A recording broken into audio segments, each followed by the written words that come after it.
Alors d'abord, merci à tous de nous rejoindre sur ce second séminaire de l'IPLESP dédié aux recherches de l'unité sur le Covid. Aujourd'hui, on a 1 heure et demie de séminaire avec 4 présentations qui concernent 3 équipes. Et je pense qu'au cours de ces présentations, on va avoir la démonstration qu'il y a des travaux inter-équipes.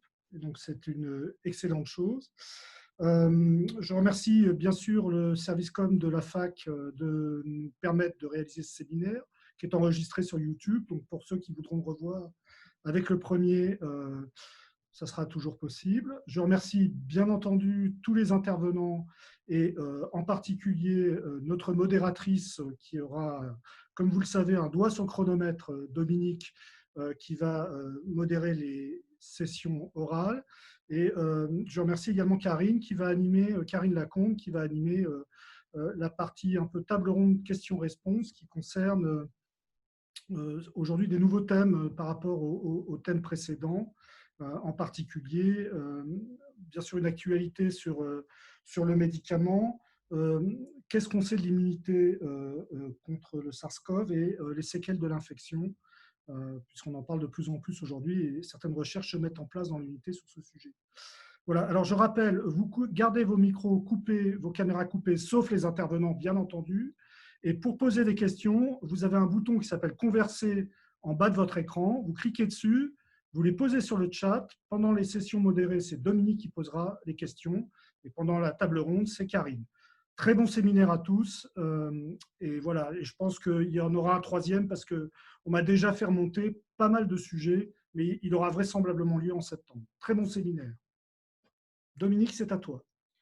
Bon, sans plus attendre, on va tout de suite passer la parole à Stéphane Marot, qui donc doit passer en caméra et en micro pour nous parler et se mettre à l'écran pour nous parler de l'évolution des anticorps neutralisants anti-SARS-CoV-2 chez le personnel soignant au cours du temps. Action.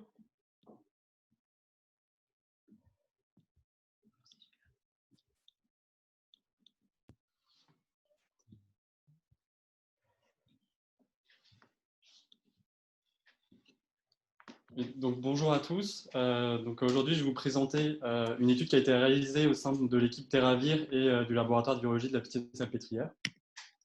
Donc, notre étude prend place dans le contexte de la diffusion mondiale du Covid-19 en ce début d'année 2020.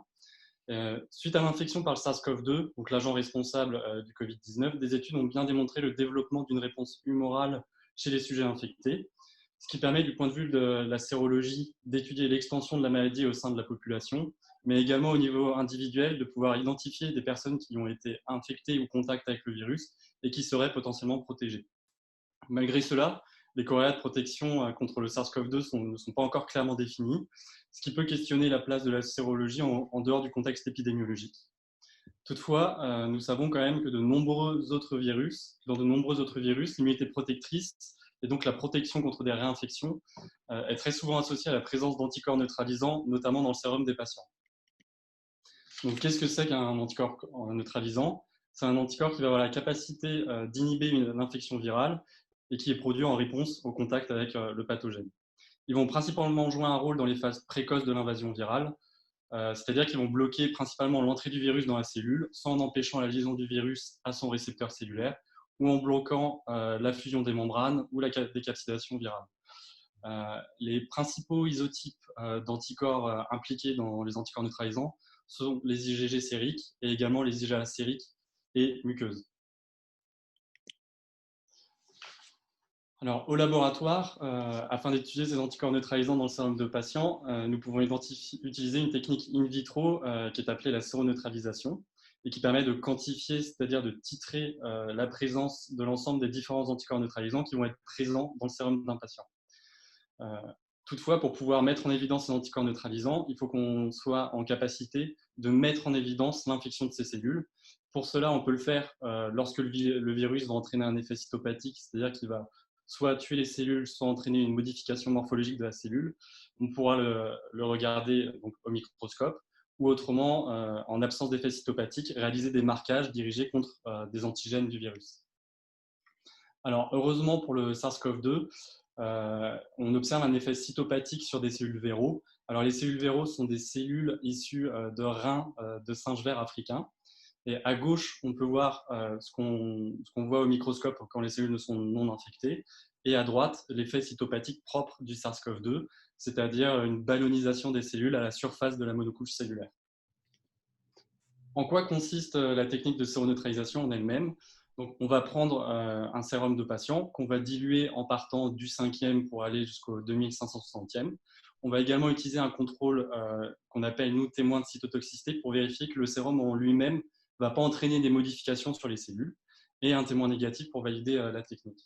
Ensuite, ces différentes solutions, on les met en contact avec une suspension virale standardisée.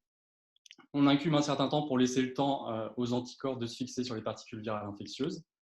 Et ensuite, on va placer cette suspension au contact de cellules infectables par le virus, donc des cellules véro. Alors, s'il y a des anticorps neutralisants, dans le sérum, on va observer une absence d'effet cytopathique. Et le titre neutralisant sera la dernière dilution capable d'inhiber à 100% l'effet cytopathique du virus. A contrario, s'il n'y a pas d'anticorps neutralisant, on observera un ECP dans tous les puits qui contiennent du virus. Donc, plus le titre est fort, plus la dilution limite sera importante.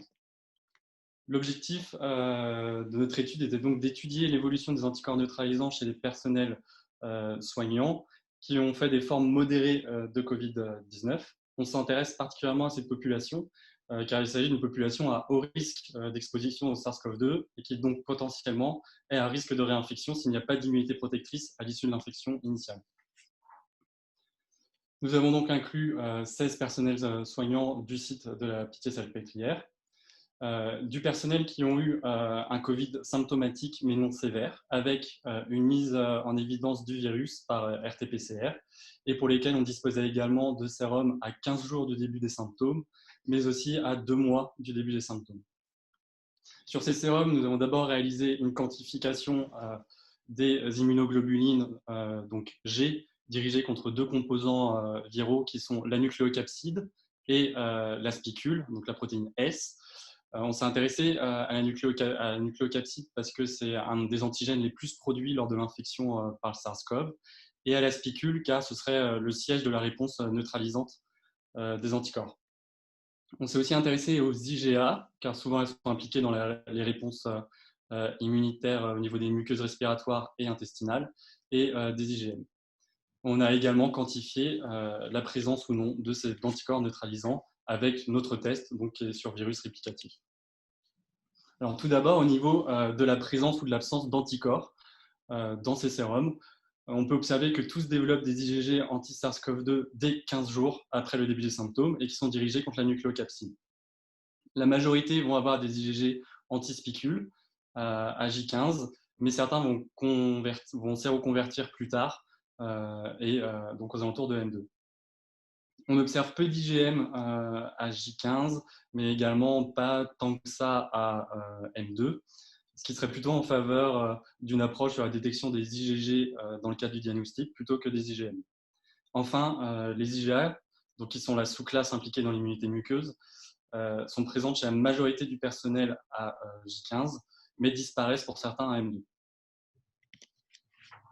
Ensuite, on a regardé l'évolution de la quantité de ces différentes classes dans les sérums du personnel.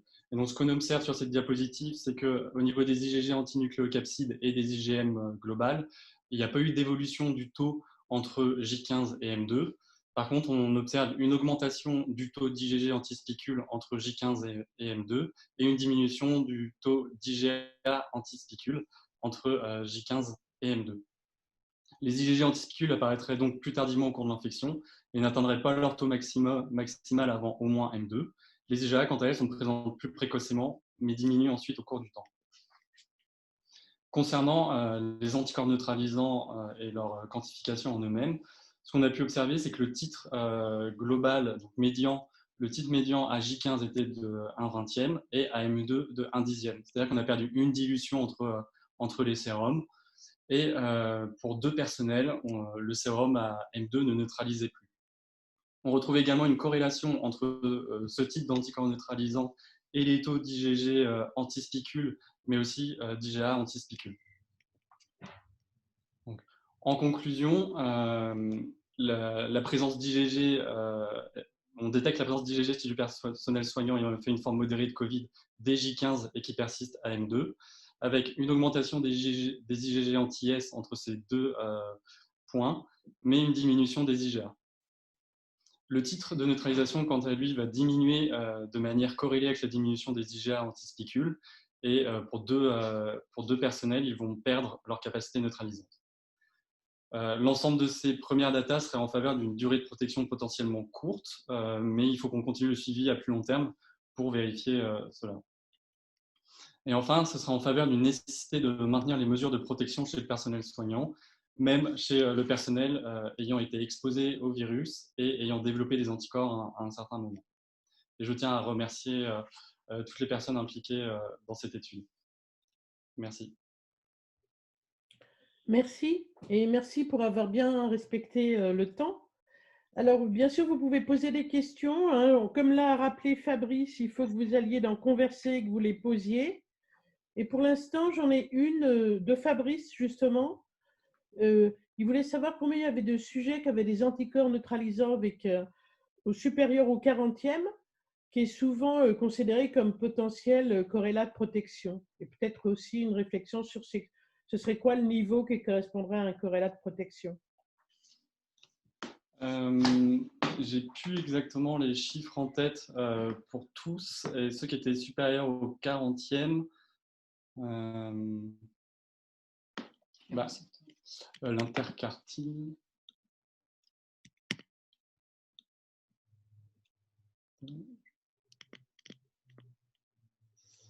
Du coup, 25% étaient supérieurs au 40e.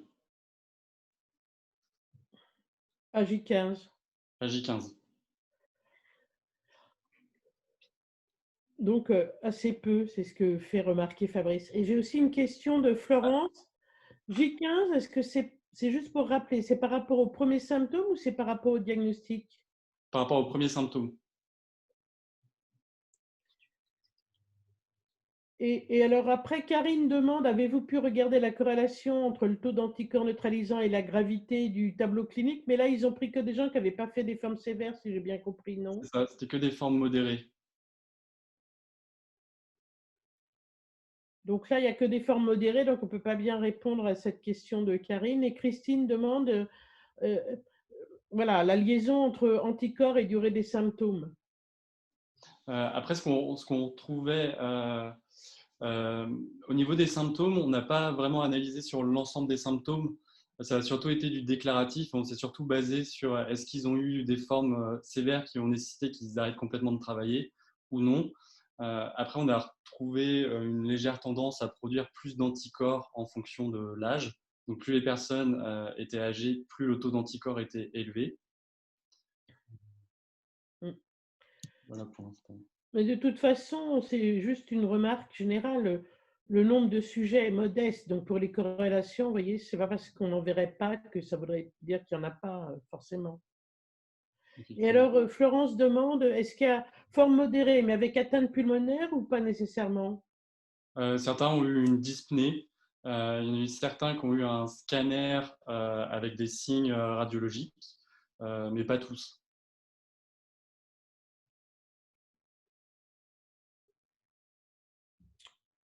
Voilà, je crois que je n'ai pas d'autres questions.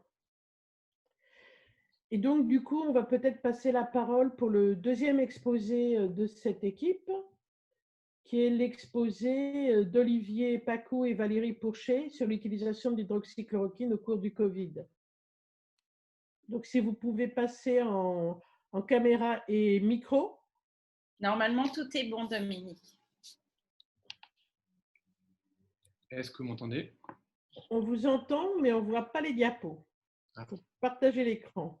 Eh bien, il l'est pourtant. Il est partagé. Voilà. C'est bon? Il faut peut-être passer en diaporama, je ne sais pas. Oui, il est là. Des fois, ça marche moins bien quand c'est en diaporama. Est-ce que c'est bon? Non, on les voyait quand vous n'étiez pas en diaporama, mais là, moi, je ne les vois plus en tout cas.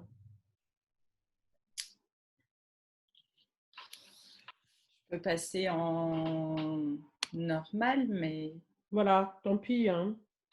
on va essayer de le mettre le plus grand possible. Mais du coup, il n'y aura pas les animations. Est-ce que comme En ça, mode, ça va? en mode lecture seule. Et bien, en mode lecture seule.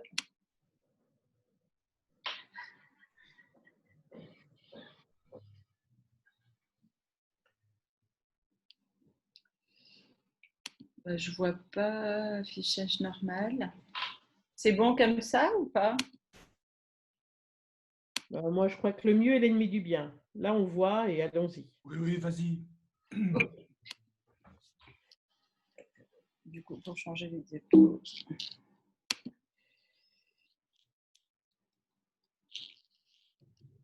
Donc, bonjour à tous. On va vous présenter les résultats d'une étude qui est parue récemment dans Clinical Infectious Diseases sur notre expérience de traitement compassionnel par hydroxychloroquine dans le traitement du Covid.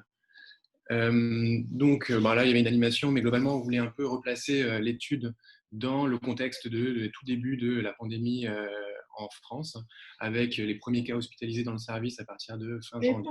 pardon, quand même, il faut peut-être passer à la diapo d'après, non? Je sais pas, enfin. Ouais, bah écoutez, tant pis. C'était essentiellement pour parler des deux études, une première randomisée de Chine sur 62 patients où ils Mais avaient... vous allez rester. C'est normal de rester sur la diapositive avec le titre? Ah non, elle Ah bouge non, non, pour pas nous du les tout. diapos. Ah, bah, c'est pour ça Ah que bah je... non, c'est bien ce que je dis, c'est pour ça Pas du que tout. j'insiste bêtement, hein, excusez-moi. Non, non, Et là, est-ce que c'est passé, Dominique? Non. Pourtant, ça partage et je l'ai fait encore ce matin et ça marchait très bien. Et en cliquant en haut sur le bouton lecture, il y a un bouton lecture en haut à droite du bandeau avec une flèche verte en haut à droite. Non, non, pas tout en haut, mais dans le bandeau PowerPoint. Il y a Je vais refaire. Est-ce que... comme quoi, il ne faut pas mettre d'animation. Voilà. Est-ce Voilà. que là, ça va du coup? Oui. Bon, D'accord. super. Je reprenais sur la place de l'étude dans l'épidémie du Covid en France, avec les premiers cas hospitalisés dans le service fin janvier, suivi au courant du mois de février des premières communications des équipes françaises sur un rôle potentiel de l'hydroxychloroquine sur le SARS-CoV-2 sur la base des études in vitro sur le SARS-CoV-1.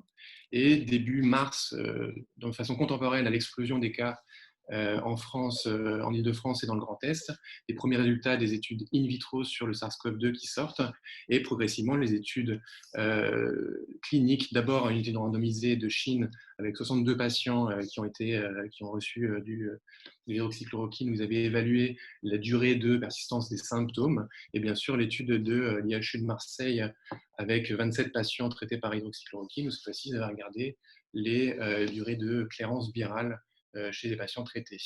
26. Pardon 26. 26, pardon. Donc on sait bien qu'il y avait de nombreuses limitations méthodologiques et des biais liés au fait qu'il y avait des groupes de contrôle qui n'étaient pas comparables, issus d'hôpitaux différents, et surtout des exclusions précoces de patients qui étaient décrits comme perdus de vue, mais réellement, en fait, c'était des patients qui avaient des évolutions défavorables. En tout cas, dans le préprint, il n'y avait pas non plus d'avis du comité d'éthique.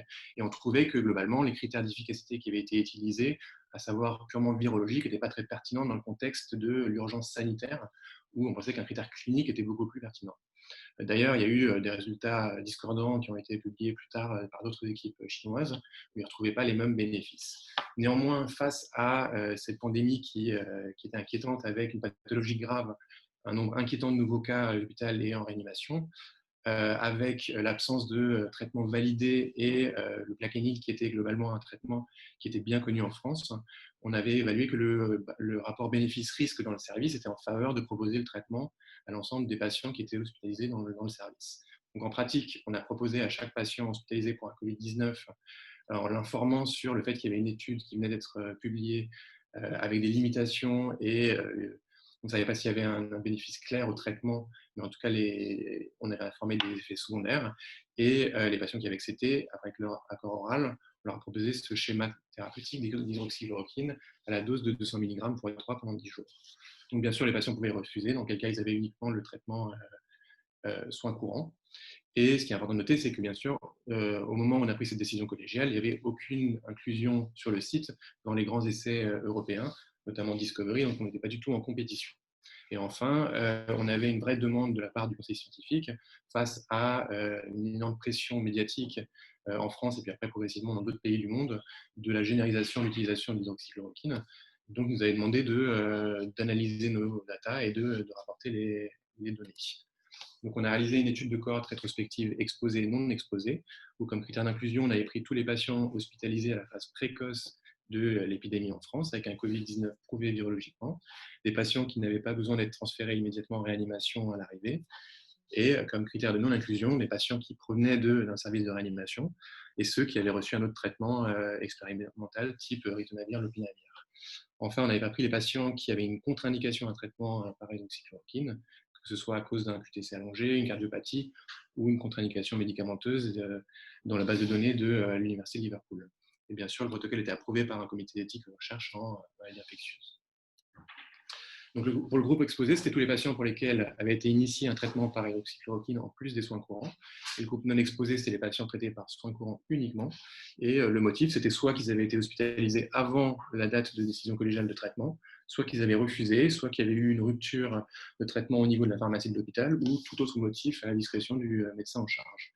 De la même façon, le choix d'une antibiothérapie était laissé à la discrétion du médecin qui prenait en charge le patient. Et en pratique, il n'y avait qu'un seul patient dans le groupe hydroxychloroquine qui avait reçu de l'azithromycine et aucun dans le groupe non exposé. Comme critère de jugement principal, on avait utilisé donc l'évolution défavorable qui réunissait soit le passage en réanimation, soit une indication à la réanimation, mais avec limitation active des thérapeutiques, ou le décès. Et comme critère de jugement secondaire, on avait pris tous ces critères cliniques individuellement, ainsi que la présence d'une fièvre et d'une toux à J5 et un recueil des effets indésirables graves. Donc, vraiment, sur le plan méthodologique, on a fait une analyse par pondération inverse sur un score de propension, où le score de propension à recevoir l'hydroxychloroquine avait été calculé sur la base d'un modèle logistique avec les variables pertinentes et sélectionnées a priori, qui étaient l'âge, le sexe, l'admission avant JC des symptômes, le score de comorbidité de Charleston, l'HTA, l'obésité, le score de sévérité NEWS2 et la sévérité de la pneumopathie. Donc, c'était globalement s'il y avait un recours à l'oxygénothérapie ou pas. Pour les données censurées, on a utilisé un modèle de Cox pondéré par le score de propension. Et pour les données qualitatives, c'était une différence de risque également pondérée par le score de propension. Donc, on a fait d'abord une analyse principale où on a utilisé que les patients qui avaient initié l'hydroxychloroquine le jour de l'admission ou le lendemain, et ça pour limiter le risque de biais d'immortalité en faveur de l'hydroxychloroquine. En regardant le délai jusqu'à l'événement à partir du jour d'initiation d'hydroxychloroquine ou alors le jour d'admission pour les patients non exposés. Et on a fait des analyses de sensibilité, cette fois-ci en incluant l'ensemble des patients qui avaient eu l'hydroxychloroquine, quel que soit le délai à partir de l'hospitalisation, avec comme délai jusqu'à l'événement à partir du jour de l'admission pour tous. Donc, en tout, on avait 116 patients qui avaient été hospitalisés sur la période, avec 27 qui ont été exclus, dont 18 pour une contre-indication à l'hydroxychloroquine. Et dans la population principale, on a retenu 84 patients, dont 38 avaient reçu l'hydroxychloroquine et 46 des soins courants uniquement. Donc, sur les variables des patients à l'admission, on voit que c'était globalement représentatif des patients qui étaient hospitalisés à la phase précoce de l'épidémie, avec des patients surtout de sexe masculin, avec un âge moyen de 66 ans, avec des comorbidités, avec un Charleston score de plus de 3, et plus de 2 tiers des patients avaient été hospitalisés avant J7 du début des symptômes. En ce qui concerne la gravité du tableau, donc on avait un score de NEWS2 qui était en médiane à plus de 3, et globalement on avait un quart des patients qui avaient une pneumopathie de grade 1 qu'on avait définie comme paucisymptomatique, sans oxygénorécurrence, et à contrario, on avait un autre quart qui était de patients avec des pneumopathies sévères, avec une nécessité d'au moins 3 litres pour maintenir une saturation à 96%. Donc, ce qui concerne le résultat principal, donc on voit que pour les patients qui avaient reçu l'hydroxychloroquine, après ajustement, on n'a pas de réduction significative du risque d'évolution défavorable, avec un hazard ratio à 0,9 et un intervalle de confiance qui comprend le 1, et un petit p à 0,81, et pas de différence significative non plus pour l'ensemble des critères secondaires. Donc, on avait refait les analyses pour les analyses de sensibilité, on avait des résultats tout à fait similaires, que ce soit pour le délai à partir de J1 ou le délai à partir de l'admission. Et en ce qui concerne les effets secondaires graves, donc on a 6 patients dans le groupe hydroxychloroquine donc 4 qui ont mené à l'arrêt prématuré du traitement. Et parmi ceux-là, il y en avait 2 qui étaient dus à un allongement du QT. Donc, en conclusion, dans cette cohorte de patients hospitalisés pour un Covid, on n'avait pas de réduction significative de risque d'évolution défavorable. Et donc, les données qu'on avait trouvées, ce n'était pas en faveur de l'utilisation de l'hydroxychloroquine à cette dose-là. Et c'est globalement quelque chose qui est retrouvé par la suite dans un certain nombre de grandes études avec des effectifs bien plus importants que chez nous. Notamment l'étude du BMJ, notre étude française, où ils avaient une population qui était globalement un peu plus grave, avec tous nécessitant de l'oxygénothérapie. Mais ce qui est assez intéressant dans l'autre, c'était qu'on avait une population qui était assez représentative d'un centre de référence monocentrique, où on avait, pour des raisons d'urgence sanitaire, on avait un peu besoin d'hospitaliser des patients à la fois polysymptomatiques pour les raisons sanitaires, mais aussi des patients beaucoup plus graves. Et bien sûr, c'est une étude qui a de nombreuses limites, du fait du caractère rétrospectif de la cohorte, des effectifs faibles qui impliquent un manque de puissance assez important, et certains facteurs de confusion qui n'ont pas été pris en compte, soit pour des données manquantes, soit parce qu'on n'était pas encore conscient de ce qu'ils étaient à l'époque où on avait fait l'étude. Et bien sûr, on n'a pas eu de suivi de la carence virale parce qu'on avait pris vraiment la décision dès le début de privilégier les nouveaux diagnostics plutôt que de faire des PCR de contrôle. Voilà. Je vous remercie. Merci. Le temps aussi est très bien respecté. Alors, est-ce que vous avez des questions? Alors oui, j'ai des questions. Donc, est-ce qu'il y a une prise en compte de l'utilisation de la corticothérapie dans l'étude? Est-ce qu'il y a des patients qui ont eu de la corticothérapie? Non, vraiment, parce que si on reprend sur les dates, c'est le moment où on a figé la base de données, c'était le 19 mars. Et c'est vrai que nous, dans le service, on n'avait vraiment aucune utilisation des corticoïdes à ce moment-là, parce qu'il n'y avait pas de données du tout. Donc, on avait vraiment une population assez pure en termes de traitement. Et c'est vrai qu'il n'y avait que 5 patients ou 6 patients en tout qui avaient eu l'opirito. Donc, c'est vrai que nous, dans le service, on avait vraiment fait uniquement le plaquenil. Et j'ai une autre question qui est pour les patients traités, la proportion était estimée sur les variables, donc à l'inclusion, même si les patients recevaient le traitement après un certain délai d'hospitalisation? Justement, ceux-là, on les a inclus que dans l'analyse de sensibilité, en fait. C'est parce que on avait gardé comme délai maximal le lendemain de l'admission pour les inclure dans l'analyse principale, parce qu'on considérait que des fois, il y avait des admissions la nuit ou en fin de journée avec les problèmes de pharmacie, on n'avait que le lendemain. Mais au-delà de ça, on les avait que inclus dans l'analyse de sensibilité. Et alors après, je ne suis pas sûre de comprendre la question parce qu'on dit est-ce que c'est un effet centre ou un effet docteur? De toute façon, c'est dans un seul centre. C'est un seul centre, ouais. Après, donc c'est vrai qu'il y a eu, on avait vraiment à chaque fois, donc on avait pris la décision collégiale de l'administrer à tout le monde, mais au sein de l'équipe, peut-être qu'il y a eu des personnes qui croyaient moins à l'hydroxychloroquine, qui l'ont moins bien argumenté. Donc là, on ne peut pas du tout exclure ça qu'entre différents docteurs du service, il y a eu certains qui en ont plus prescrit d'autres, mais en tout cas, c'était proposé à tout le monde avec les mêmes informations. Et c'est quelque chose que vous avez regardé, ça? S'il y avait un effet médecin prescripteur? Non, parce qu'on bougeait beaucoup avec les systèmes de garde, c'était pas en pratique, c'était difficile de suivre cette variable-là. Est-ce qu'il y a d'autres questions?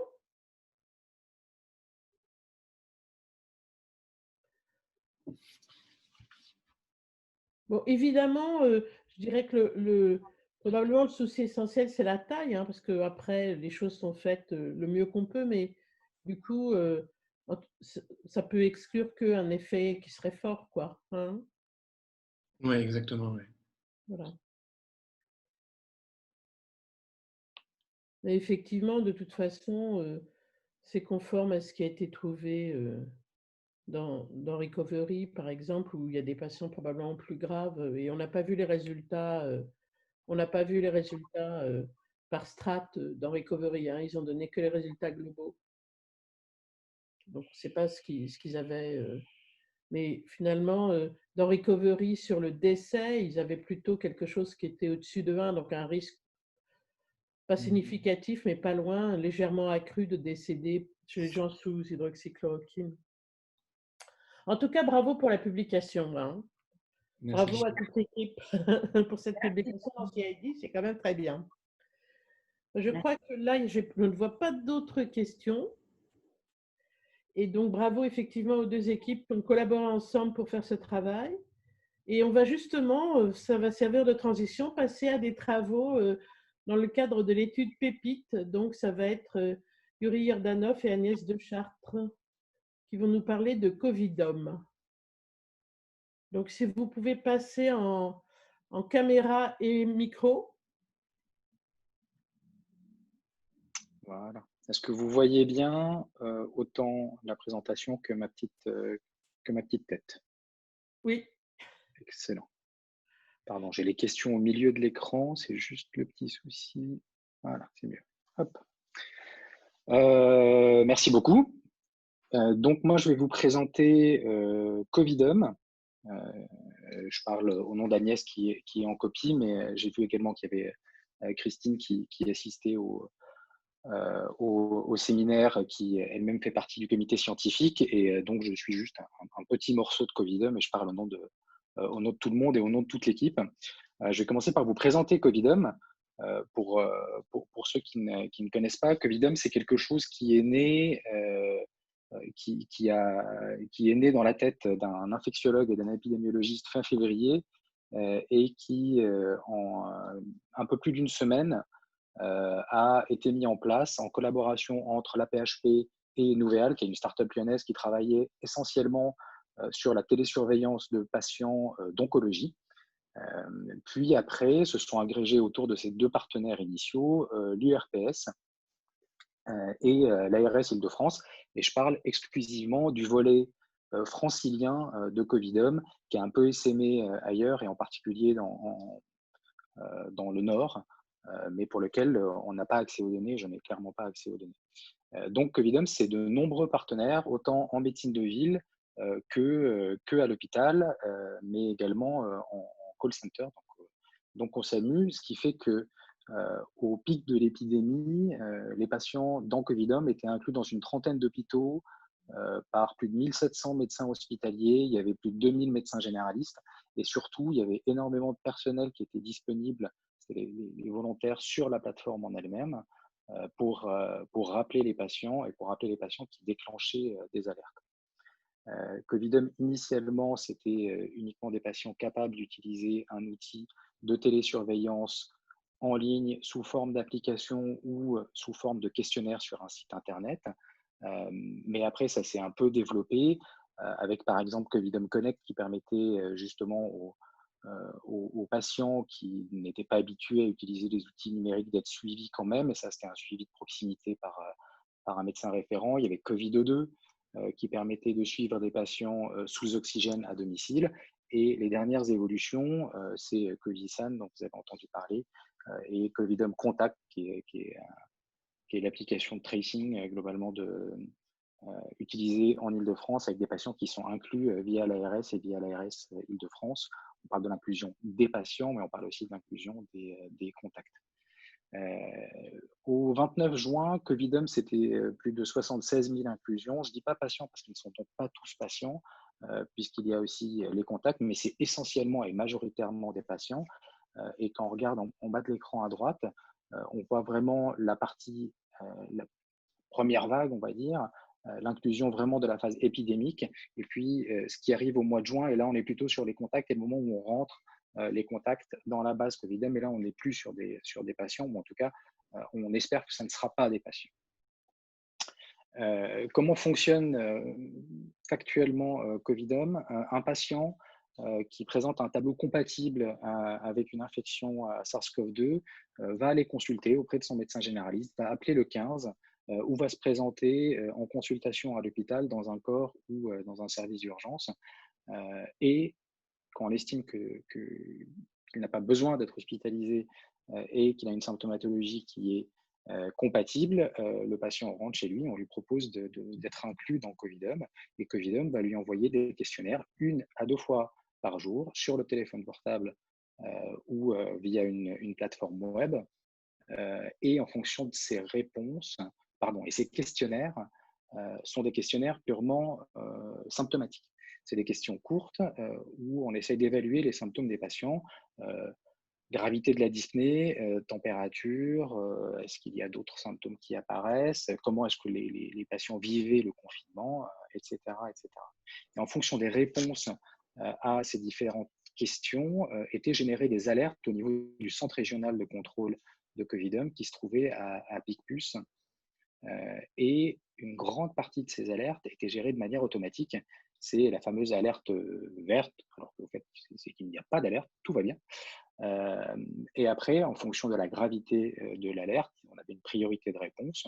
Bien évidemment, l'alerte rouge, par exemple une fréquence respiratoire supérieure à 40 ou une température supérieure à 40, déclenchait une alerte rouge et un appel en médiane dans la minute du centre de télésurveillance, et on proposait, après évaluation médicale, une solution au patient, soit un médecin généraliste, soit l'appel du centre 15 et éventuellement l'intervention de SMUR, comme ça a eu lieu pour un certain nombre de patients.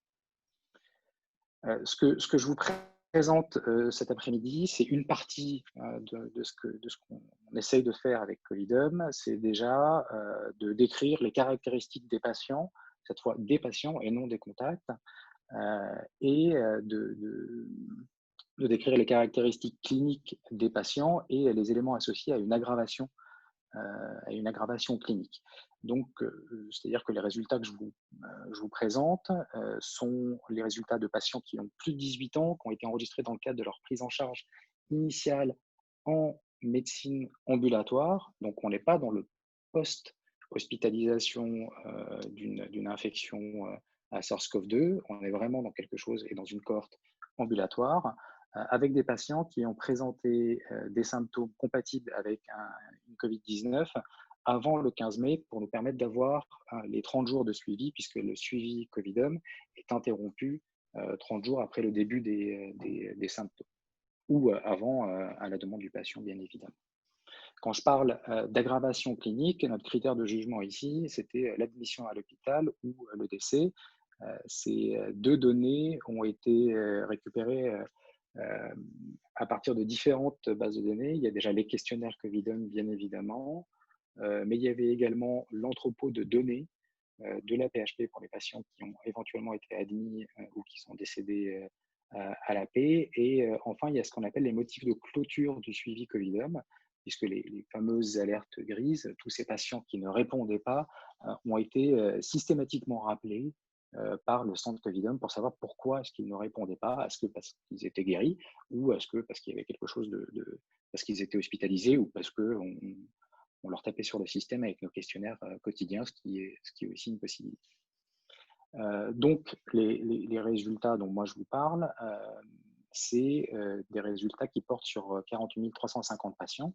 Ça, c'est les patients pour lesquels qui ont été inclus, qui ont été suivis dans le cadre de leur suivi ambulatoire et pour lesquels on a les outcomes, pardon. Mais par contre, l'analyse sur les éléments d'aggravation porte sur 28 000 patients, puisque c'est ces patients qui ont répondu à des questionnaires en plus pour avoir des caractéristiques telles que les comorbidités ou des symptômes plus précis. Le patient type de Covidom est une femme de 43 ans qui a été inclue en médecine générale, ce qui est plutôt rassurant, et 5 jours après la présentation des premiers signes et des premiers symptômes. Quand on regarde la partie de la cohorte qui a répondu au questionnaire qu'on appelle le questionnaire médical, on est sur des choses à peu près similaires. Les patients dans Covidom présentaient essentiellement de la fièvre, enfin de la fatigue et de la fièvre, ou une sensation de fièvre et des signes respiratoires. Ce qui est intéressant, c'est qu'on note que les signes neurologiques ou ORL, on appelle ça comme on veut, anosmie, agueusie, étaient retrouvés dans 30% des patients, et quasiment dans 30% des patients, on retrouvait les deux. Quand on regarde l'outcome, 4,2% de nos patients ont présenté notre outcome d'intérêt, c'est-à-dire qu'ils se sont aggravés, qu'ils ont nécessité une hospitalisation, et une centaine de patients sont décédés. On est encore en train de faire les analyses. Donc là, les résultats de l'analyse univariée et surtout les résultats de l'analyse multivariée sont vraiment à prendre avec des pincettes. Mais quand on regarde rapidement, on retrouve quelque chose d'assez similaire à ce qu'on trouve dans le reste de la littérature, c'est-à-dire que le fait d'être un homme un homme âgé, en surpoids avec éventuellement des comorbidités, est un facteur de mauvais pronostic, en tout cas est un facteur d'aggravation clinique sur notre corps. Plusieurs choses pour finir. Notre population, et j'ai envie de dire c'est plutôt rassurant parce que c'est ce qu'on voulait en incluant ces patients, est très différent de ce qu'on trouve dans la littérature. on a vraiment une population ambulatoire. Par exemple, le taux de morbidité ou même de multimorbidité est extrêmement différent de ce qu'on voit dans la littérature, où dans les séries de cas hospitalisés, les patients, dans 70% des cas, présentent au moins une maladie chronique, alors que dans notre cas, on est plutôt à 15-20% des patients qui présentent une maladie chronique. Il y a peu d'événements, donc je vous disais 4%, alors que quand on regarde les chiffres de la littérature, on s'attendrait à ce que ces patients s'aggravent dans 10 à 15% des cas, mais c'est basé uniquement sur un papier paru dans le JAMA par le CDC chinois, qui parlait de ce fameux 10 à 15% qu'on retrouve très peu finalement dans la littérature. Et par contre, les facteurs d'aggravation sont assez comparables à ce qu'on retrouve dans les cohortes et dans les séries de patients hospitalisés. Il est évident que notre travail a pas mal de limites et on espère pouvoir passer outre certaines de ces limites grâce au lien qu'on a fait avec l'EDS et celui qui est en train de se faire avec le SNDS. Merci de votre attention. Merci beaucoup. Alors, est-ce que vous avez des questions ou des commentaires? Et alors, j'ai pas renoté, c'est moi ma faute, mais vous avez eu des décès? Pas du tout? Oui, 102. Et donc, ça fait quoi comme taux de décès? 0,2%. Donc, quelque chose de vraiment très, très faible finalement. Ce qui est plutôt rassurant. Oui, oui, non, mais la population, c'est un peu ce à quoi on s'attendait à Oui. avoir moins de 20% de toute façon, mais voilà. Et après, il en manque peut-être un peu. Et alors, Il en manque probablement un peu, et c'est pour ça qu'on qu'on attend beaucoup du lien avec le SNDS et de l'évaluation du statut vital à 1 an. Et alors après, Fabrice demande pourquoi le patient type est-il une femme? Non, c'est que pourquoi, alors pourquoi je ne sais pas, mais les 60% des patients inclus, en tout cas, étaient des femmes.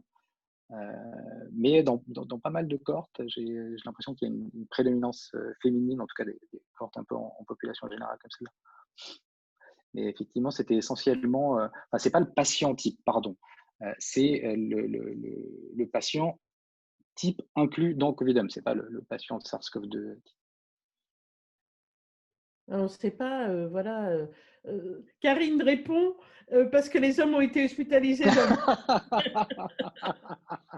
Et alors, Fabrice dit qu'en fait, dans sa prise, il y a 21 hospitalisations sur 3035 possibles Covid. Vous voyez, pour donner un ordre de grandeur. Donc aussi quelque chose d'assez… Oui, c'est ça, c'est pas très loin. Hein, voilà. Et alors après, Christine demande quelle proportion de gens encore symptomatiques à J30? On a cette information? Alors malheureusement, on ne l'a pas. En tout cas, là, je ne peux pas vous la donner parce que je ne l'ai pas, mais on peut la regarder en se basant sur les questionnaires J30. Mais Christine soulève un point très intéressant et c'est un travail qu'on va probablement faire avec Olivier Robineau, que certains connaissent. C'est qu'on va essayer de regarder quels sont les patients qui sont encore symptomatiques justement au-delà de J30 avec un travail un peu spécifique là-dessus. Et alors après, j'ai une question que je ne comprends pas, qui est comment sont intégrés dans les résultats les individus restant les questionnaires en cours de route sans raison spécifique? Je ne comprends pas, il faudrait clarifier parce que moi-même, je ne comprends pas la question. Je crois si c'est les patients qui abandonnent et qui arrêtent de répondre sans raison spécifique, oui, voilà, c'est ça. Les patients ne répondant plus au questionnaire, c'est justement ces patients-là qu'on a fait rappeler. C'est les fameuses alertes grises. Un patient qui arrête de répondre à un moment est recontacté par la plateforme pour essayer de savoir ce qu'ils deviennent. Encore une fois, est-ce qu'ils arrêtent de répondre parce qu'ils sont hospitalisés? Et dans ce cas-là, on a intégré cette réponse-là dans l'aggravation. Ils ont arrêté de répondre parce que hospitalisés, ou ils ont arrêté de répondre parce que, encore une fois, ils étaient ou guéris, ou parce qu'ils estimaient qu'ils n'avaient plus besoin de cette surveillance, ou tout simplement parce qu'on leur tapait sur le système. Pareil, ça, c'était des motifs de clôture. Donc, Christine dit que dans Covid PSL, donc les les personnels qui ont eu le Covid, hein, qui est une majorité de femmes, car c'est le personnel soignant, il y a 50% qui sont encore symptomatiques à J30.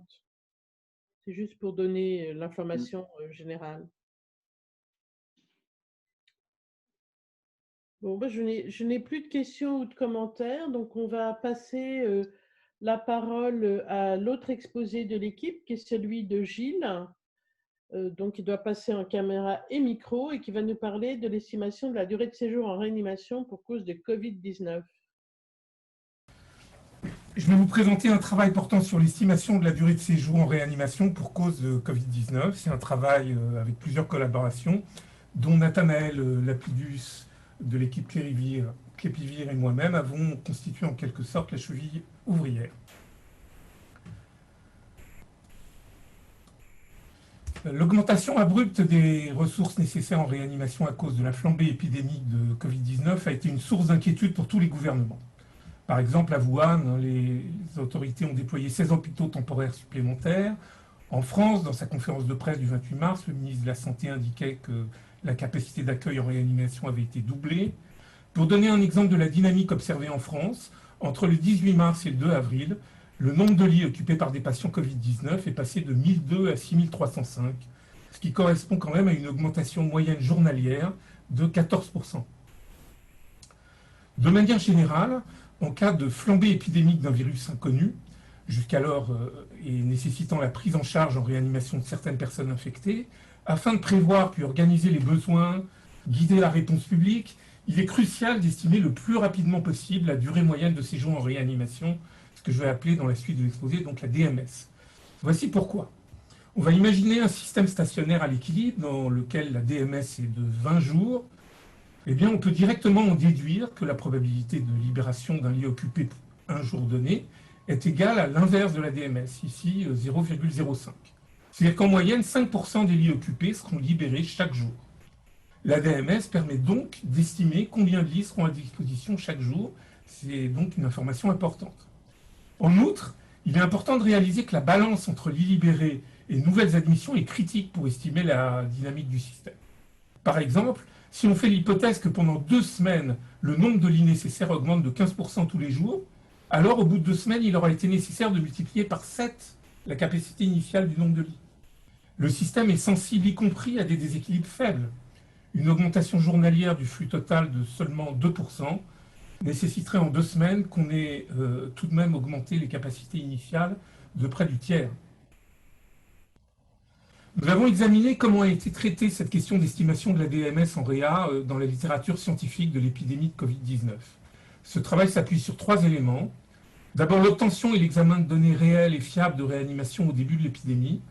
Les données ont été obtenues grâce à notre collaboration avec des collègues de Wuhan. Nous avons aussi effectué diverses simulations pour préciser les performances relatives à diverses méthodes d'estimation de la DMS. Et enfin, nous avons examiné les DMS rapportées dans la littérature scientifique et comment elles étaient utilisées dans les modèles visant à étudier des interventions de contrôle d'épidémie ou à anticiper les besoins et s'y préparer. Donc nous avons collecté les dates des séjours de tous les patients Covid-19 confirmés qui ont été admis dans une réanimation de 31 lits spécifiquement mis en place pendant l'épidémie à l'hôpital Zhongnan de l'université de Wuhan.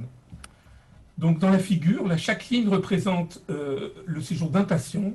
On voit bien sa date d'admission et puis sa date de sortie. Les couleurs différentes renseignent les suppléances en ventilation dont je ne parlerai pas. Et les croix rouges signalent les patients qui sont décédés en réanimation. La période de suivi a duré près de 3 mois, depuis la première admission le 18 janvier jusqu'au 16 avril, date des dernières nouvelles. Et à cette date, tous les patients, sauf un, étaient sortis de réanimation. On pouvait donc facilement estimer une valeur très proche de la vraie DMS. Et je vais tout de suite mettre fin à un suspense insoutenable. La DMS correspondante était de l'ordre de 20 jours. Dans l'objectif d'estimer une durée moyenne de séjour relativement rapidement après le début de l'épidémie, imaginons qu'on se situe le 8 février, soit environ 3 semaines après la première admission. À ce jour, il y avait eu 30 admissions, composant 11 séjours terminés d'une part, c'est-à-dire il s'agit des patients qui étaient déjà sortis de réa à cette date, et d'autre part 19 séjours en cours qui sont indiqués par les petites flèches violettes. C'est des séjours donc qui constituent des données censurées, c'est-à-dire que les patients ne sont pas encore sortis. L'événement d'intérêt, qui est la sortie du patient, n'a pas encore eu lieu. Une estimation adéquate de la DMS sur de telles données censurées repose sur des techniques classiques d'analyse de survie. On va notamment ajuster une distribution paramétrique sur l'ensemble des données disponibles au moment de l'estimation, en tenant compte donc des séjours complets et des séjours censurés. Voici sur cette figure les durées de séjour, la distribution des durées de séjour dans notre série. Elle est typique de la forme asymétrique qui est quasi la règle lorsqu'on s'intéresse à des données de type durée de séjour. Les distributions paramétriques souvent adoptées pour ce type de données sont les distributions gamma, Weibull ou log normal. Les mêmes données donc, du service de réanimation de Wuhan sont représentées là, mais autrement. La courbe en vert est le nombre cumulé d'admissions au cours du temps. La courbe en marron montre le nombre cumulé de sorties au cours du temps. Et pour chaque sortie de patient, on a indiqué la durée de séjour du patient correspondant. De fait, les sorties correspondant à de courts séjours ont naturellement une probabilité plus grande d'être observées plus précocement au cours du temps. Par exemple, dans notre série, 9 des 10 premières sorties observées correspondaient à des durées de séjour inférieures à 15 jours, alors qu'inversement, 8 des 10 dernières sorties observées correspondaient à des durées de séjour supérieures à 30 jours. Voilà pourquoi une estimation de la DMS qui serait fondée uniquement sur les séjours des patients déjà sortis est biaisée. Elle sous-estime la valeur de la DMS. La figure montrée ici indique comment évolue au cours du temps une estimation de la DMS qui serait uniquement fondée sur les durées de séjour terminées, celles des patients donc déjà sortis au moment de l'estimation. C'est la méthode DPE, là, la courbe en vert, qu'on a comparée donc, avec une méthode appropriée qui prend en compte la censure, c'est la méthode CPE en bleu. Les deux méthodes, bien sûr, convergeront au cours du temps, mais si l'on prend la date du 8 février qu'on avait mentionné tout à l'heure, soit 3 semaines environ après la première admission, la méthode DPE biaisée estimerait une DMS à 10 jours environ, alors que la méthode appropriée CPE estimerait la DMS à 18 jours, valeur relativement proche de la vraie valeur de la DMS qui est autour de 20 jours, je vous rappelle. Voici une illustration des simulations que nous avons réalisées. On a considéré une réanimation de 30 lits, avec tous les lits occupés à l'initiation de la simulation, par des patients dont les durées de séjour étaient tirées au sort dans la distribution des séjours de notre série de Wuhan. Par la suite, chaque fois qu'un lit se libérait, un nouveau patient de Wuhan était tiré au sort pour l'occuper. Nous avons simulé ce processus pour une durée de 100 jours et effectué 2500 simulations. On voit qu'une méthode prenant en compte des données censurées, une méthode CPE, va permettre une estimation correcte de la DMS relativement rapidement, en moyenne 15 jours après le début du processus, et les résultats sont similaires qu'on utilise une distribution gamma ou une distribution de Weibull. En revanche, la méthode fondée uniquement sur les séjours terminés, la méthode DPE, est biaisée, elle sous-estime la vraie valeur de la DMS, et 20 jours après le début du processus, l'estimation est en moyenne à 10 jours, soit la moitié de la vraie DMS. Donc pendant qu'on était occupé à collecter et analyser les données de Wuhan, les premières publications rapportant les durées de séjour paraissaient, et en utilisant les veilles bibliographiques prodiguées par diverses tutelles, on a exploré les publications des grands journaux scientifiques médicaux, et en voici un résumé ordonné par date de parution. Toutes les estimations publiées étaient biaisées. Elles étaient uniquement fondées sur les séjours complétés, représentant une proportion relativement faible des admissions considérées par ailleurs dans la publication correspondante. Voici la suite des publications, et si je prends par exemple l'article du Lancet de Zhou, la médiane de 8 jours indiquée était uniquement fondée sur les 51 séjours de patients qui étaient sortis de réanimation au moment de l'analyse, alors que 813 avaient été admis pendant la période qui était considérée dans l'article. Et les modèles visant à préparer la réponse publique reprennent ces données sans regard critique, voire même en empirant les choses. Par exemple, Mogadas et Weissman transforment les estimations médianes, sources qu'ils ont utilisées, en estimations moyennes, sans aucun commentaire. Il y a des limites à ce travail. D'abord, Effectivement, la DMS est potentiellement variable d'un endroit à un autre et aussi au cours du temps, avec l'influence possible de nombreux facteurs. On peut penser immédiatement au taux de pression pour les admissions en réanimation, qui peut être variable, qui peut influencer sur le tri des patients et sur les durées de séjour correspondantes en bout de chaîne. On peut aussi penser que l'expérience acquise dans la prise en charge au décours de l'épidémie peut faire évoluer les méthodes de prise en charge et est donc susceptible aussi de faire évoluer les durées de séjour. Une autre limite de ce travail tient dans le fait que bien estimer la DMS est une problématique importante au début de l'épidémie, mais c'est une problématique qui perd son intérêt avec le temps au cours de l'épidémie. En conclusion, on peut faire une lecture très critique de la production scientifique internationale. Ça concerne l'estimation de la DMS en réa proprement dite, mais aussi les modèles de prévision. Et il est difficile de comprendre pourquoi et comment les expertises de presque tous les grands journaux médicaux semblent avoir failli. Finalement, nos résultats devraient alerter la communauté sur 2 points. D'une part, la DMS en réanimation des patients Covid-19 est bien plus élevée que celle rapportée. En outre, il existe des méthodes d'estimation appropriées, tout à fait connues, simples d'accès, et elles devraient être systématiquement mises en œuvre par tous. Pour conclure, si vous voulez avoir plus de détails sur ce travail, je vous recommande la lecture de notre préprint qui est accessible comme indiqué sur cette diapo. Merci de votre attention.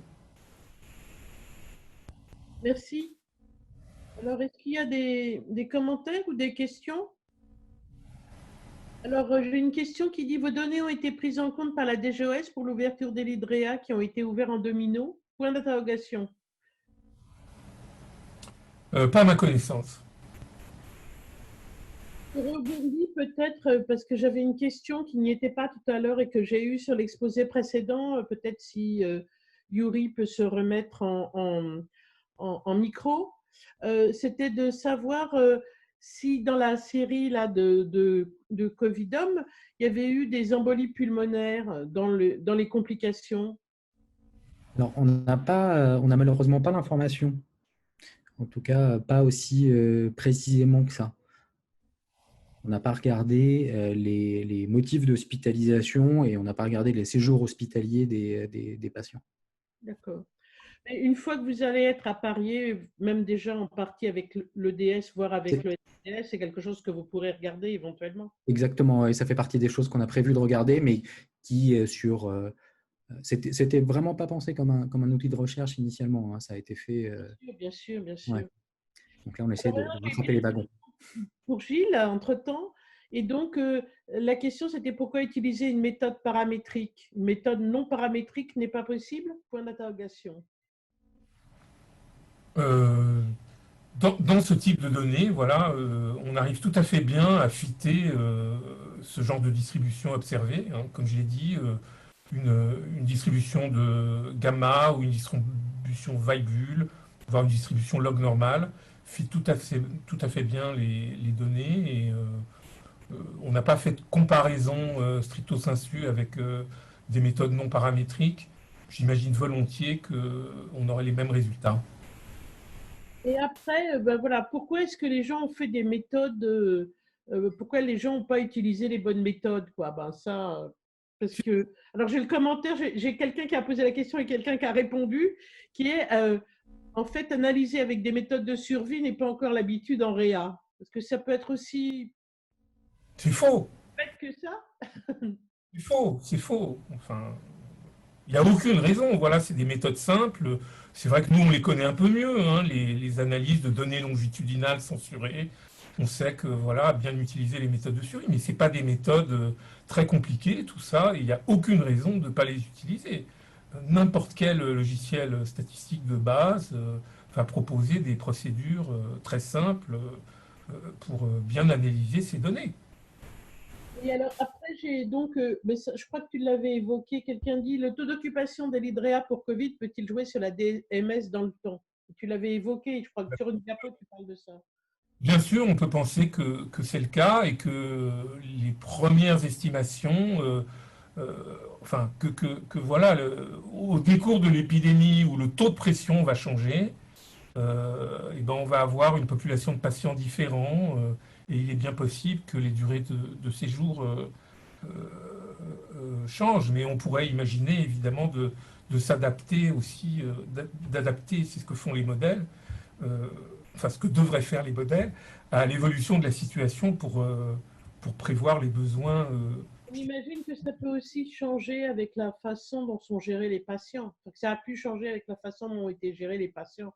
Pas seulement pour des raisons de taux d'occupation, mais parce que la prise en charge elle-même a été modifiée au cours du temps. Oui, c'est ce que j'ai indiqué. On peut penser que la prise en charge va évoluer avec l'expérience, on espère peut-être traiter de mieux en mieux les gens et que ça va influer sur la durée de séjour. C'est pas sûr, mais c'est possible aussi. C'est des choses qui viennent évidemment à l'idée. Donc après, il y avait une question d'Anne-Geneviève, mais auquel Nathanaël a déjà répondu sur le chat. Donc, c'est « As-tu prévu de tester ces méthodes sur les maies françaises ?» Et Nathanaël a répondu que c'était un projet sur le DS HPHP est en cours. Voilà, il a répondu. Bon, comme il est 14h29 et que je ne vois pas d'autres commentaires ou d'autres questions, je propose de laisser la parole à Karine pour la suite. Bien, merci Dominique. Merci à Fabrice et à toi de m'avoir confié l'animation de la table ronde. Alors, comme vous avez pu voir sur le programme, on a identifié 3 thèmes autour desquels on pourra articuler cette dernière demi-heure de discussion entre toutes nos équipes.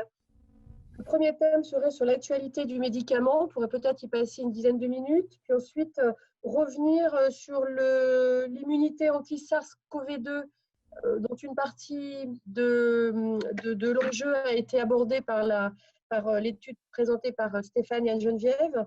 Et puis peut-être finir sur un point plus clinique pour les cliniciens d'entre vous, mais également les épidémiologistes purs, puisque pas mal de cohortes qui sont en train de se mettre en place sur la thématique des séquelles de l'infection et ce fameux syndrome post-Covid.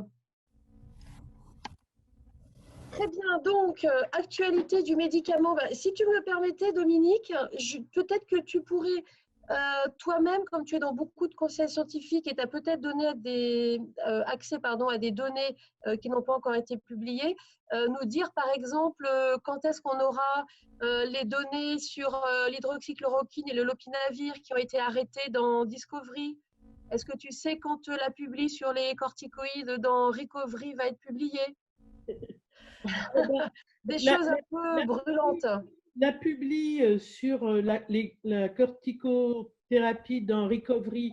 Il y a un préprint, le papier est soumis, on suppose, mais il y a un préprint qui est disponible et accessible, qui montre finalement l'intérêt essentiellement chez des patients en réanimation, ou des patients qui ont un besoin d'oxygène, puisque dans Recovery, tous les patients n'avaient pas besoin d'oxygène à 0, et aussi des effets en fonction des strates qui sont éventuellement un peu surprenants, par exemple, pas trop chez les gens qui ont plus de 70 ans, des choses comme ça. Donc, des choses qui mériteront d'être discutées de façon plus approfondie par les cliniciens. Pour ce qui concerne l'hydroxychloroquine et le lopinavir, donc effectivement, ces bras sont suspendus. L'annonce officielle va être faite aujourd'hui ou demain par l'OMS. Et on a aussi préparé, bien sûr, le communiqué de presse pour dire ça. Donc là, l'article est en cours de rédaction. Il va associer les données de Solidarity. Donc Solidarity, c'est l'essai OMS. Il y a plus de 5000 inclus. Donc là, ça va être sur la mortalité, notamment sur les critères qui sont ceux de Solidarity. Ce qu'apporte Discovery, du coup, dans cette analyse, ça va être tout ce qui concerne la toxicité, avec des mentions en particulier pour le lopinavir spécifique, à nouveau plutôt pour les patients qui sont en réanimation. Et puis après, voilà ce que je peux dire sur ces questions que tu m'as posées. Peut-être juste pour ajouter un mot, donc finalement, Solidarity et Discovery ne restent dans les bras comparateurs que Remdesivir et prise en charge standard, ce qui est très important puisqu'il faut absolument que l'on ait des données indépendantes du laboratoire sur l'efficacité et la tolérance du Remdesivir. Il y a ça, mais il y a bien sûr une réflexion en cours de savoir comment intégrer ce qui a été appris sur la corticothérapie et de voir s'il n'y a pas d'autres choses qu'on pourrait inclure. Donc, réfléchir à l'adaptation du protocole pour voir si c'est intéressant de tester d'autres pistes. qui rebondit, je pense, sur la question que pose Fabrice, notamment. Alors oui, juste si je peux me permettre, un dernier point sur la corticothérapie. Pour ceux d'entre vous qui ont pris en charge des patients pendant l'épidémie, beaucoup ont utilisé des corticoïdes. Et c'est vrai qu'en France, il aurait été beaucoup plus difficile de montrer l'effet des corticoïdes chez les patients Covid, puisqu'en Angleterre, dans le bras contrôle, ils avaient 40% de mortalité, alors que de façon globale, comme on disait tout à l'heure, c'était 15, non, pardon, comme peut-être vous l'avez entendu dire, c'était 15% dans les services de médecine et 30% dans les services de réanimation.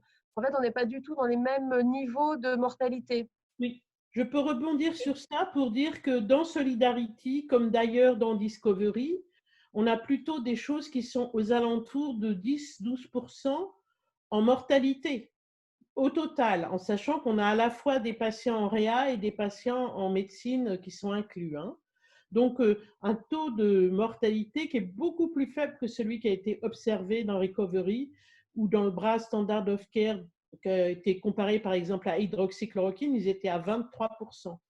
Une très, très, très grande différence. Ce n'est pas si clair de comprendre pourquoi. Il y a une partie qui est liée au fait que les patients sont plus âgés dans Recovery que ce que n'est le cas dans Discovery, par exemple, mais peut-être pas seulement, peut-être des spécificités aussi du système de santé d'une façon générale. Et pour l'instant, on n'a pas pu regarder de façon approfondie les différences en termes des différents facteurs de risque de gravité. Il y a une grande, grande différence dans le taux de mortalité des bras Standard of Care. Et dans Discovery, de l'ordre de 20 à 25% des gens ont eu de la corticothérapie puisque c'était permis et qu'on l'enregistrait, bien entendu. Alors pour répondre à la question de Fabrice Cara, je peux commencer et puis vous pourrez peut-être compléter. Des nouvelles sur le tocilizumab. Donc, vous savez que c'était un des essais nichés dans la cohorte Corps Immuno 19. Les données, a priori, devaient être analysées en fin de semaine dernière, ce week-end. Là, on est mercredi. Le conseil scientifique de Corps Immuno 19 n'a pas été convoqué pour nous montrer les résultats finaux de cet essai niché avec du tocilizumab. Donc, pour l'instant, en termes d'essais thérapeutiques vraiment prospectifs, il n'y a rien de publié sur le sujet. En revanche, il commence à y avoir pas mal de données rétrospectives, dont un essai émulé qui a été fait par nos collègues de Modène, l'équipe de Guaraldi, qu'on connaît bien dans le milieu du VIH, avec un grand nombre de patients. Donc, il a été publié dans le Lancet Rheumatology, que je vous conseille. Il est plutôt bien fait et qui montre une efficacité du tocilizumab chez les patients qui ont une atteinte sévère par le SARS-CoV-2. Sévère, ça veut dire réanimation? Alors non, c'est les patients sous oxygène, bon. Oxygénothérapie. Donc Anne-Geneviève demande où en est l'essai Coriplasme. Alors en fait, le nom a un peu évolué avec le temps. Maintenant, c'est Corps Immunoplasme, parce que là aussi, c'est un essai niché au sein de la cohorte Corps Immuno 19. Eh bien, il est toujours en cours de recrutement. On n'a pour l'instant pas de patients inclus en France ces derniers temps, mais comme on commence à avoir des cas importés, en particulier d'Algérie, et certains d'entre vous qui sont connectés Tenon et Pitié, les cliniciens de Tenon et Pitié, évidemment tout le monde est au courant parce qu'on est un peu tous sur le grill. Voilà, peut-être qu'on va avoir d'autres inclusions dans les mois à venir. Donc on a ouvert Mayotte et on est en train d'ouvrir Cayenne. Donc ça, je vous rappelle, l'essai Corrimmunoplasme s'adresse à des patients qui ont moins de 10 jours de symptômes avec une atteinte pulmonaire et pas forcément une PCR+, mais un tableau clinique et radiologique qui est compatible. En revanche, là où on commence à amasser beaucoup de données, c'est sur l'utilisation du plasma convalescent chez les patients qui ont une immunodépression, en particulier B, donc des alymphocytoses B, soit par hémopathie maligne qui a été traitée par du rituximab, soit également des cas de CEP sur rituximab. Donc en gros, des patients qui ont reçu des anti-CD20 et qui ont présenté des formes de Covid un peu chroniques avec des symptômes des symptômes respiratoires qui évoluent de façon chronique, des bicytopénies avec un envahissement de la moelle par le virus. On a un cas de patient qui a été traité par remdesivir et qui a rechuté. Et donc, on est en train de constituer une série nationale avec des données très intéressantes où les patients, en fait, guérissent très rapidement après la transfusion de plasma de patients convalescents, avec un titre de séroneutralisation minimale dans ce plasma qui est à 1 sur 40. Pour faire écho à l'étude qui nous a été présentée tout à l'heure sur les anticorps neutralisants, naturels, on va dire. Alors, qui a d'autres questions? On a encore 1 minute pour parler des traitements avant d'aborder la partie immunité. Y a-t-il d'autres questions brûlantes? Peut-être pour vous laisser le temps de poser votre dernière question, vous dire que quand même l'enjeu maintenant, c'est plus tellement le repositionnement des molécules que la mise au point de traitements à vraiment développer contre le virus lui-même ou contre l'hôte. Il y a beaucoup de traitements spécifiques du virus ou spécifiques de l'hôte qui sont en cours de développement. Bon, après, savoir quand on arrivera à terme du développement, ça va être autre chose. Alors, il y a une question de Valérie qui est un peu générale, mais très intéressante. Que pensez-vous des préprints, pour ou contre? Alors, effectivement, il y a un article très intéressant qui vient de sortir également, que je pourrais vous faire passer pour ceux qui ne l'ont pas vu, sur le questionnement autour des préprints. Est-ce que ça a apporté du positif ou du négatif en situation de crise sanitaire, où on a vu quand même qu'on a pris parfois des décisions sur des préprints ou acquis des certitudes sur des préprints qui s'avéraient au moment où le papier était vraiment publié dans la littérature, soit une remise en cause de ces certitudes, soit carrément pas de publication du préprint tellement il était mauvais. Donc, c'est une... je ne sais pas trop quoi répondre. Moi, je dirais qu'il faut prendre le préprint pour ce qu'il est, c'est-à-dire avoir notre propre regard critique sur le papier qui est en préprint. Et puis, peut-être pas prendre de décisions politiques qui puissent avoir un impact de santé publique sur des préprints. Mais cette remarque, on pourrait la faire sur des papiers publiés dans les grandes revues. Oui. Tout à l'heure, en montrant tout un tas de papiers dans les meilleures revues qui avaient fait des estimations totalement erronées. Et bien sûr, on ne parlera pas des articles rétractés. Non, bien sûr. Fabrice, dis-nous ce que toi, tu en penses.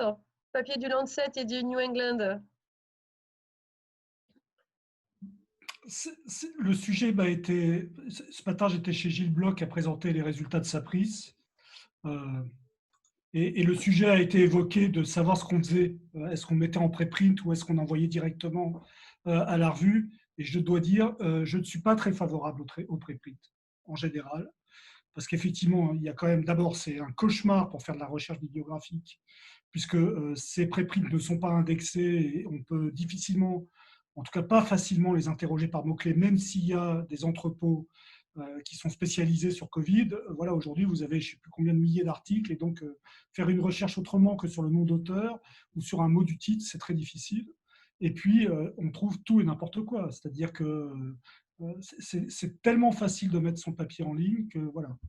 Après, on peut faire il y a aussi, comme l'a montré Gilles dans son exposé, le fait que les plus grands journaux qui sont quand même si pointilleux habituellement sur l'utilisation des statistiques et des méthodes dans les résultats qui sont publiés, s'affranchissent totalement de ça pour être le premier à dégainer, si je puis dire, parce qu'il y a aussi cette compétition qui existe. Je m'excuse, vous voyez mon... et s'affranchissent de ça voilà, c'est aussi un problème. Hein. Donc, il n'y a pas que les préprints. Ouais, je suis entièrement d'accord. Alors, on va peut-être passer au deuxième thème qui était l'immunité anti-SARS-CoV-2. Donc, Véronique pose une question sur les patients à forme modérée, la cinétique de l'immunité. Donc, si les patients à forme modérée perdent leur immunité après 2 mois, que peut-on espérer pour les formes asymptomatiques?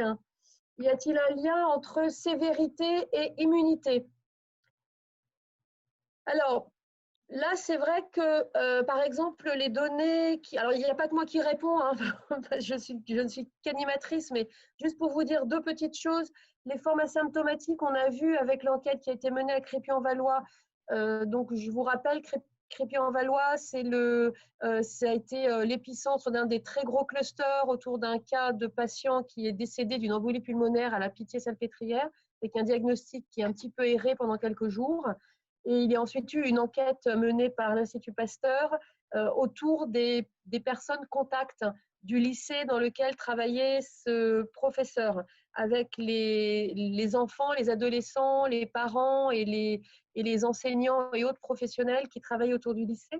Donc, il y a un peu plus de 700 patients, entre 7 et 800 sujets, dont on a caractérisé le profil sérologique et mis en rapport avec les signes cliniques qu'ils ont pu développer. Et ils ont mis en évidence 17% de personnes qui avaient des anticorps sans avoir eu de symptômes. Alors évidemment, il me semble, mais peut-être que Anne-Geneviève pourra compléter, qu'il est encore trop tôt pour l'instant pour savoir ce qu'il en est vraiment de la cinétique de l'immunité en fonction de l'intensité des signes cliniques. Ce que moi, je peux vous dire uniquement sur les plasmas justement qui ont été collectés de personnes pour faire les plasmas de patients convalescents, eh bien, on a pris du tout venant, parce qu'en fait, c'était un appel à plasma de façon générale. On a pris du tout venant des personnes qui avaient des symptômes plus ou moins importants, des personnes qui ont été hospitalisées, etc. Et l'étude est en cours par l'équipe de Xavier de Lamballerie à Marseille. Mais dans tous les cas, on a quand même l'impression qu'il y a une intensité, que le taux d'anticorps est d'autant plus élevé et d'autant plus neutralisant que le patient a exprimé des symptômes importants. Et ensuite, pour la cinétique de diminution, je pense qu'il est encore trop tôt. Est-ce que, Anne-Geneviève, tu veux compléter? Oui, je veux bien compléter.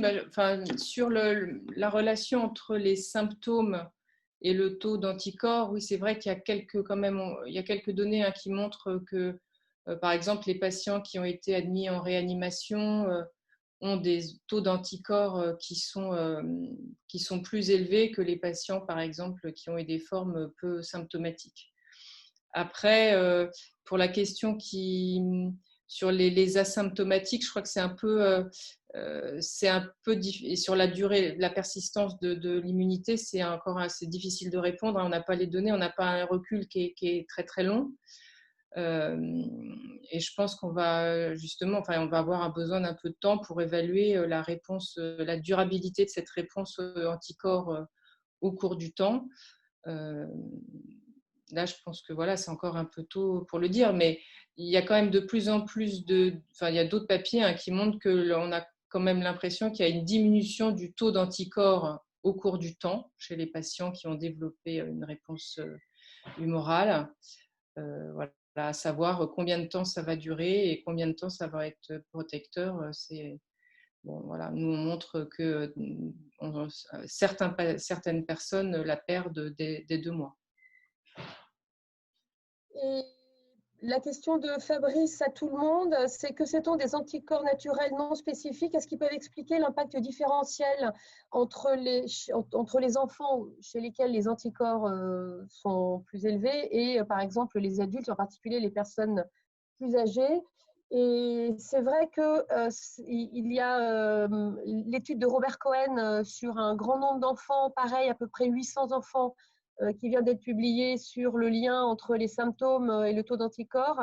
Et les anticorps naturels chez les enfants pourraient être une des explications.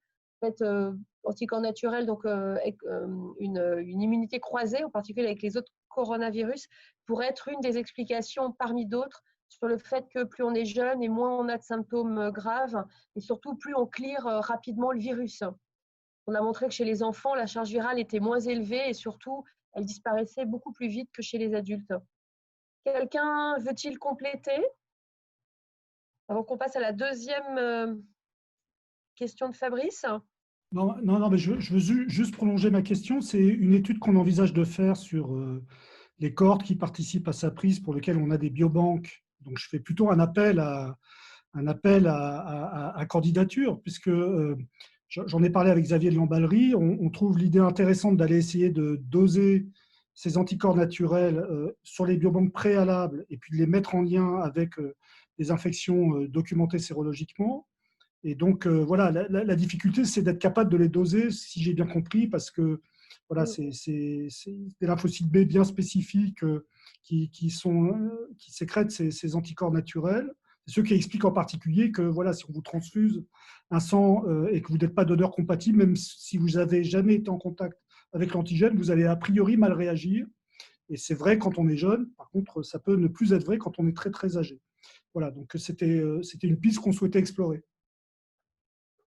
Alors, en parlant d'ailleurs de ces anticorps naturels non spécifiques, il y a un essai thérapeutique qui a débuté, mais je pense que comme tous les autres, il n'a pas dû finir, sur l'intérêt des immunoglobulines polyvalentes chez les patients qui avaient des formes graves de Covid.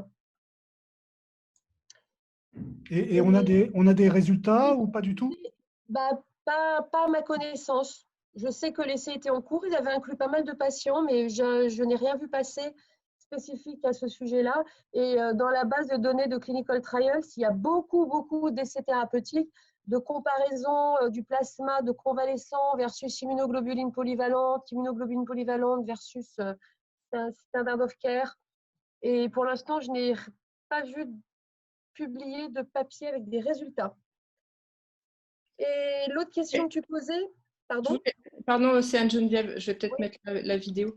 Je voulais juste compléter là par rapport au travail qu'on a présenté tout à l'heure, parce qu'on n'a pas eu le temps de le dire, mais ce qu'on a fait également, c'est qu'on a testé en séroneutralisation des sérums de patients qui avaient fait d'autres infections, des infections à autre coronavirus, pour vérifier donc la spécificité du test. Et il n'y a pas du tout de... Voilà, il n'y a pas du tout de séroneutralisation de ces sérums de patients qui ont eu d'autres infections à coronavirus. Donc, il n'y a pas du tout au niveau de neutralisation, pas de réaction croisée. D'accord. OK. Alors, une question sur le critère sérologique retenu pour les essais vaccinaux. Je suis incapable de répondre à cette question. Je ne sais pas si toi, Geneviève, ou d'autres personnes peuvent répondre. Non, j'ai pas la réponse. Après, c'est vrai que selon les virus, hein, les taux protecteurs ne sont pas forcément les mêmes. Donc, je crois que pour le moment, pour le corona, enfin, je sais pas, j'ai pas de données là-dessus sur ce qui va être utilisé comme critère pour les essais vaccinaux. C'est vrai, par exemple, on regardait hein, pour le poliovirus, c'est des titres à 1/8 qui sont utilisés. Selon les virus, ça peut être un peu différent. Donc, voilà. Alors, je ne sais pas si c'est un lien particulier, mais pour le plasma de convalescent, c'est un seuil à 1/40 qui a été retenu pour le plasma à transfuser. Et alors une question de Véronique Massari. Est-ce que cela signifiera qu'on n'atteindra jamais un taux d'immunité grégaire suffisante en absence de vaccin? C'est vrai qu'on peut se poser des questions, effectivement, sur cette immunité grégaire, puisque si on suppose que les patients qui font peu de symptômes ont une immunité peut-être pas neutralisante et qu'en plus certains patients ne développent pas d'anticorps et que ceux qui en développent diminuent leur taux d'anticorps au fil du temps, comme l'a montré Anne-Geneviève sur les 16 patients, enfin sur quelques-uns des 16 patients, on peut légitimement se poser la question de l'atteinte de l'immunité grégaire si on n'a jamais de vaccin. Après, je crois que ça peut être encore un peu plus complexe que ça, d'abord parce que le niveau qu'il faut atteindre, il dépend du fait que, est-ce qu'on suppose que c'est une transmission équiprobable ou pas équiprobable, et à ce moment-là, ça change le niveau qu'il faut atteindre, donc le niveau d'immunité qu'il faut atteindre. Et après, sur le plan immuno, on peut ne plus avoir d'anticorps détectables, mais une réponse mémoire, une réponse B. Et donc, si elle est sollicitée, on va remonter les anticorps nécessaires et pouvoir se défendre. Donc, il y a des discussions sur le côté de regarder qu'est-ce qui se passe du côté, pas seulement de la réponse humorale en termes d'anticorps, mais aussi de la réponse cellulaire, en fait. Il y a des débats autour de ça. L'hépatite B, par exemple. Oui. La réponse mémoire de l'hépatite B. Tout à fait, même problématique. Alors, s'il n'y a plus de questions sur l'immunité anti-SARS-CoV-2, on peut peut-être aborder la partie peut-être plus clinique qui est celle sur les séquelles et le syndrome post-Covid. Peut-être qu'on peut faire un partage d'expérience. Valérie en particulier et nos collègues de Tenon, parce que je ne sais pas qui de Tenon est en ligne. Parce que chacun a mis en place des… Ah oui, c'est quoi le syndrome post-Covid? Ça, c'est très compliqué parce que je crois que ça ressemble beaucoup à tout ce qu'on a entendu dire sur le syndrome post-Lyme. Il y a plein de théories qui commencent à émerger. Alors, je ne sais pas ton avis, Valérie, sur le sujet, et puis je pourrais compléter avec le mien. À Ruxandra qui est présente, super. Bah, après, Ruxandra, tu nous diras ce qu'il en est dans le service à Tenon. Valérie? Alors, nous, la consultation post-Covid, mais Christine pourra rebondir dessus, a été mise en place déjà il y a quelques semaines pour ces fameux patients avec des symptômes persistants à J20, J40, J60, voire J90 là pour certains. Nous, sur les patients qui sont en consultation, en gros, la moitié ont une sérologie Covid négative. Donc, du coup, on est embêté. Les bilans sont complétés à la recherche d'une autre étiologie pouvant expliquer ces tableaux chroniques. Donc, c'est vrai qu'on est un petit peu embêté. Donc, il y a des prises en charge qui se mettent en place avec les services de psychiatrie, avec les services de pneumologie pour ceux qui ont des toux, des dyspnées persistants. Donc, c'est vrai que c'est un peu compliqué ce post-Covid et qu'on manque de données. Il y en a qui ont des fièvres qui reviennent régulièrement, des syndromes inflammatoires. Donc, c'est vrai qu'on n'explique pas tout. Mais sur ceux qui ont vraiment eu le Covid, est-ce qu'il y a des gens à plus long terme et qui conservent des problèmes? Pour des personnes qui auraient vraiment eu le Covid? Alors justement, j'étais en train de chercher les données. Alors sur les manifestations, ce que je vous disais, c'est vraiment asthénie, myalgie et symptomatologie pulmonaire. Et que le problème, c'est que je pense que si on n'arrive pas tous à mettre les données ensemble, on aura du mal à savoir vraiment ce qu'il en est. Ah bah Sophie, a priori, est connectée, super. Je disais Christine, je n'avais pas vu que Sophie était là. Oui, juste rapidement pour Judith, les patients en consultation post-Covid, non, en général, ils n'ont pas été, non, mais ils n'ont même, je dirais, quasi jamais été hospitalisés. C'est ça d'ailleurs qui interroge.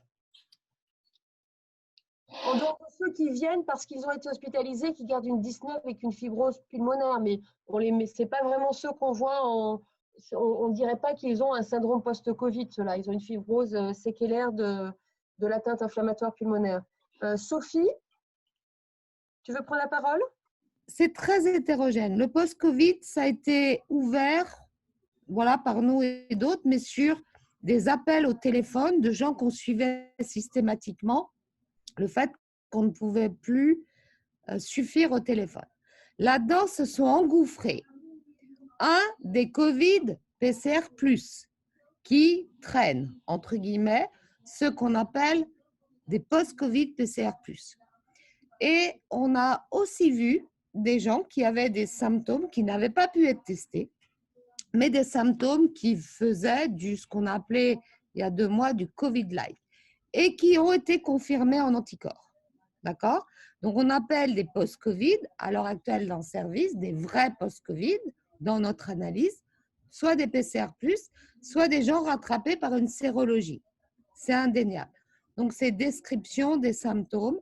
En général, Sophie va prévenir, on est au-delà de 2 mois, il y a encore des symptômes. Et puis… Donc, je suis désolée, on est hyper content par le… Peut-être, Sophie, tu veux compléter, puisque Christine t'a un peu donné la parole, si tu arrives à te connecter, autrement on te laisse la parole, Christine, pour la dernière minute.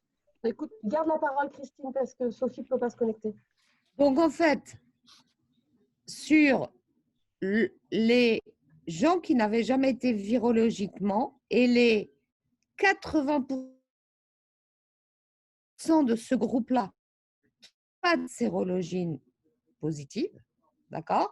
Donc, on aurait dit qu'on appellerait des non-Covid.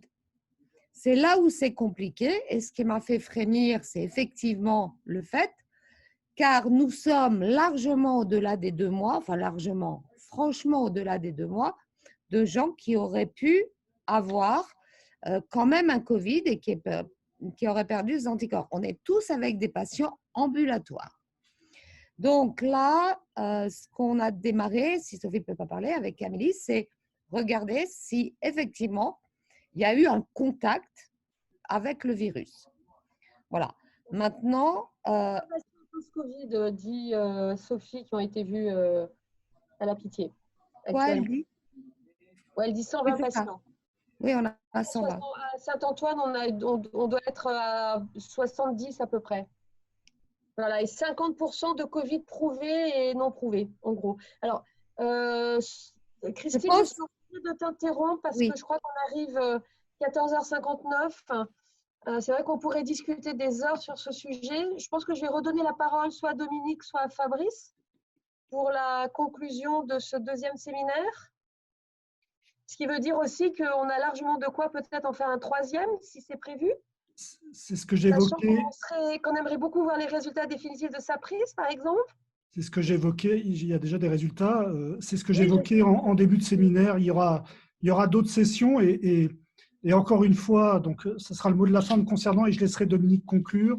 Merci à tous de votre participation. Je trouve que c'est un bel exercice qu'on fait. On voit aussi qu'il y a de beaux projets, de beaux travaux qui se sont mis en place dans l'unité et une expertise qu'on est en train d'acquérir sur cette infection et sa diffusion en population qui est à l'hôpital et ses conséquences cliniques et en thérapeutique, etc. Tous les domaines. Il manque peut-être un peu de SHS, il faudra mettre ça peut-être à l'ordre du jour la prochaine fois. On l'avait mis à l'ordre du jour du premier séminaire, mais en remettre une couche. Et voilà, donc merci à tous de votre participation. Dominique, si tu veux terminer. Bon, non, d'abord pour remercier tous les intervenants qui ont fait des topos très intéressants et tout le monde qui a voulu participer au débat. Je pense qu'on est monté jusqu'à près de 90 personnes et ça montre que tout le monde, bien sûr, est intéressé par les travaux et qu'il y a largement matière, effectivement, à faire de nouvelles réunions comme celle-ci et sans doute, donc, du coup, il faudra le prévoir à la rentrée.